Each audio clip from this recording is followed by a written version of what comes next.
is through the vested pastor.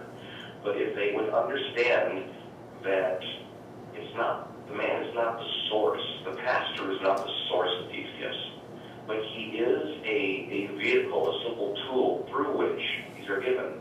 You know, we have chalices that are silver-lined and gold-lined, and we have beautiful places of worship.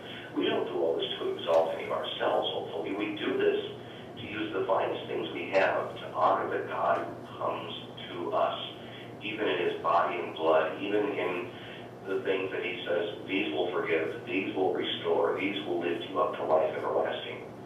And that is why the pastor's vestments are sometimes made of some very nice materials. They are beautiful in a very real sense, but it's not for any human showiness.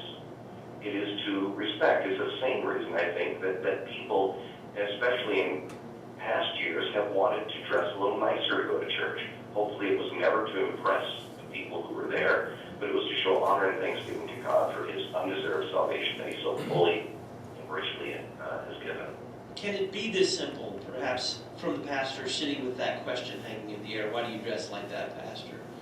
That for him to realize, at least for himself, that what he might be really answering is a question about what is actually happening on Sunday morning. How someone views the importance, the gravity, the necessity of what God does on Sunday morning through his word and sacraments may help answer that question. I mean, the question of vestments may disappear if someone really understands what Sunday morning is all about. Yeah, it really becomes a non-issue when you understand that we are there, first and foremost, as beggars and receivers, sinners in need of peace with God, that is, sins forgiven and life restored.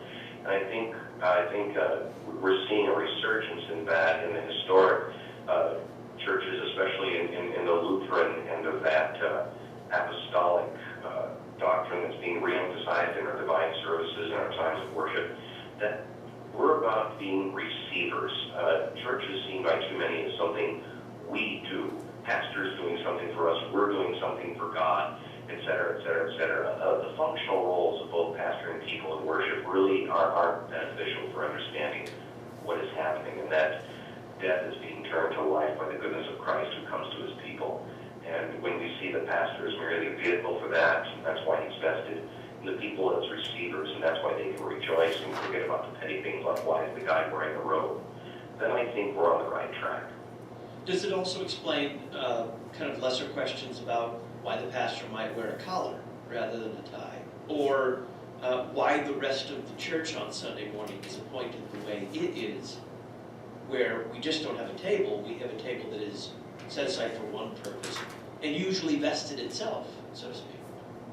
Indeed. I mean, and oftentimes you'll find that churches who vest their altars, the paraments, the colored cloths for the church season that go over the altar and the pulpit and the lectern, really even match in the same design and material as the pastor's vestments, especially the stole or other vestments he might wear.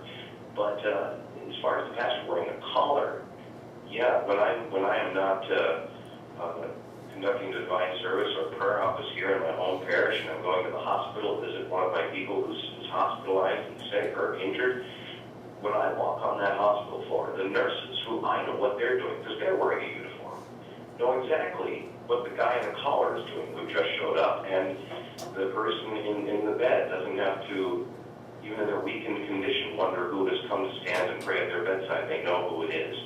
And so it all becomes about the gifts being given and the things that Jesus is doing.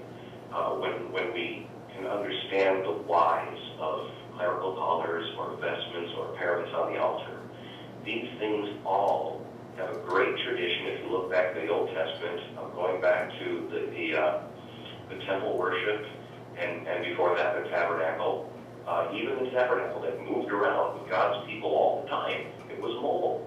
Even there, they have the same things that we find in pastors and in sanctuaries and places of worship today. Then with only about 30 seconds, Pastor Solberger, if a congregation and a pastor abandon these things because, well, for whatever reason, but usually it's done to be more culturally relevant and seeker-sensitive, what are they missing out on?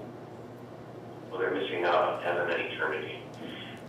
They are being relevant to the world, and quite frankly, they are being relevant to something that is dying and will most definitely pass away. It may be less controversial to some.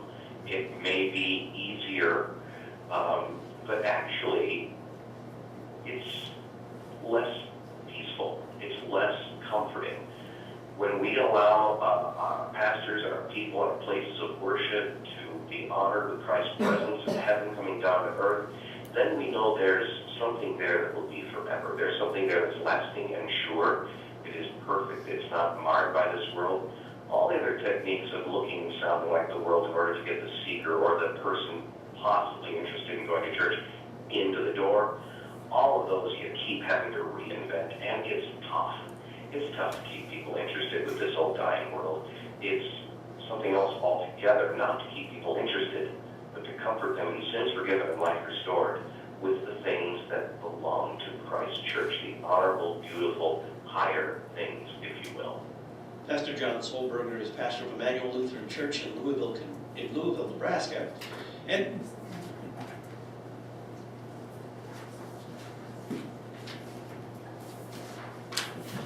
okay, I hope that was somewhat interesting to you. Oh yeah, very interesting. Seemed like he started with the L, and he never talked about the maniple that Pastor kept bringing up. Yeah.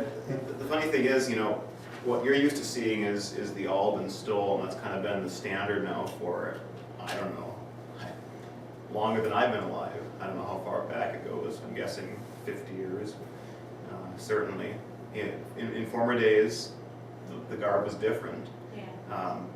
There are so many more options that certain Christian pastors wear besides what you're used to seeing, including the maniple, which, as Pastor Kem's joke kind of, is basically like almost like a little towel that pastors wear around their arm to look like a waiter, intentionally, Yes. to show that they are the ones serving the people. Again, it's to teach. They are there to serve, just like your waiter might have a towel around his arm as he comes to serve you. Like Christ might have had when he washed the feet of the disciples. Certainly, exactly. What is it called? When we went down, Pastor Curtis has, he doesn't wear just a stole, he wears something. Chasuble, Oh, I'm okay. sure. So Yeah. it's like it covers Yeah. more. Yeah, Okay. yeah. It's become more in vogue lately for LCMS pastors to wear what's called a chasuble, and it kind of